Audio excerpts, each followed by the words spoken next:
పార్వతీపురం మన్యం జిల్లా పార్వతీపురం మండలంలోని డోకిసిలలో బీటీ రోడ్డుకు ఎమ్మెల్యే విజయ్ చంద్ర శంకుస్థాపన చేశారు. డోకిసిల గ్రామ ప్రజలను కాపాడడానికి తాను హనుమంతుళ్లా అండగా ఉంటానని విజయ్ చంద్ర స్పష్టం చేశారు.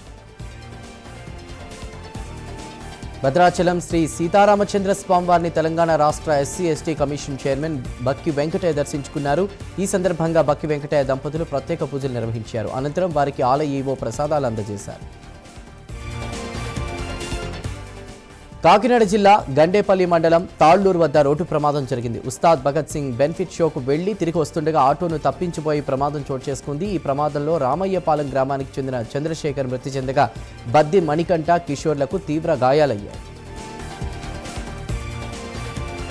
ఉగాది పండుగను పురస్కరించుకుని పశ్చిమ గోదావరి జిల్లా భీమవరంలో మావుళ్లమ్మ అమ్మవారి ఆలయానికి భక్తులు పోటెత్తారు. భక్తులు అమ్మవారి దర్శనం కోసం అధిక సంఖ్యలో తరలివచ్చారు.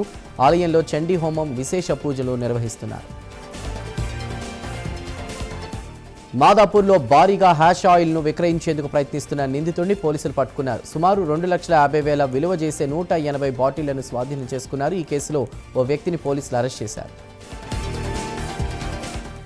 కర్నూలు జిల్లా ఆదోని మండలంలోని పెద్ద తుంబలంలో జంపర్ మరమ్మతులు చేస్తూ ఉండగా ఓ ప్రైవేట్ ఎలక్ట్రీషియన్ విద్యుత్ షాక్కు గురయ్యాడు. ఈ సమయంలో వెంటనే స్పందించిన స్థానికులు విద్యుత్ షాక్ నుంచి అతన్ని కాపాడారు. కనీస సమాచారం, అనుమతి లేకుండా లైన్ పనులు చేయడం వల్లే ప్రమాదం జరిగిందని సబ్స్టేషన్ సిబ్బంది స్పష్టం చేశారు. గుంటూరు జిల్లా ప్రతిపాడులోని ఈదురుపాలెం కాటూరి హాస్పిటల్ సమీపంలో ఉన్న చెరువులో గుర్తు తెలియని వ్యక్తి మృతదేహం లభ్యమైంది. మృతదేహం పొట్టకు రాయి కట్టి ఉండడం చుట్టుపక్కల ప్రజలు ప్రస్తుతం భయాందోళనకు గురిచేస్తోంది. కాకినాడ జిల్లా ఏలేశ్వరం మండలం పెదనాపల్లిలో శ్రీ సీతారాముల 103వ కళ్యాణ మహోత్సవాలు జరిగాయి. ఈ సందర్భంగా ఉభయ రాష్ట్రాల నాటక పోటీల ఆహ్వాన పత్రికను స్థానిక ఎమ్మెల్యే వరపుల సత్యప్రభ చేతుల మీదుగా ఆవిష్కరించారు. ఈ నెల 27వ తేదీ నుండి 30వ తేదీ వరకు పోటీలను నిర్వహించనున్నామని తెలిపారు.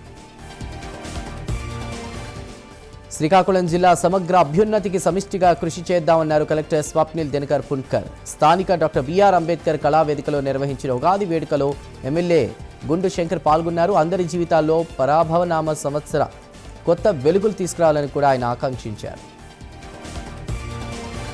అభివృద్ధి సంక్షేమంతో రాష్ట్రం పురోగమించాలన్నారు ఎమ్మెల్యే మండలి బుద్ధప్రసాద్. కృష్ణా జిల్లా అవనిగడ్డలో మాజీ మంత్రి మండలి వెంకట కృష్ణారావు విగ్రహం వద్ద నిర్వహించిన ఉగాది వేడుకల్లో ఆయన పాల్గొన్నారు.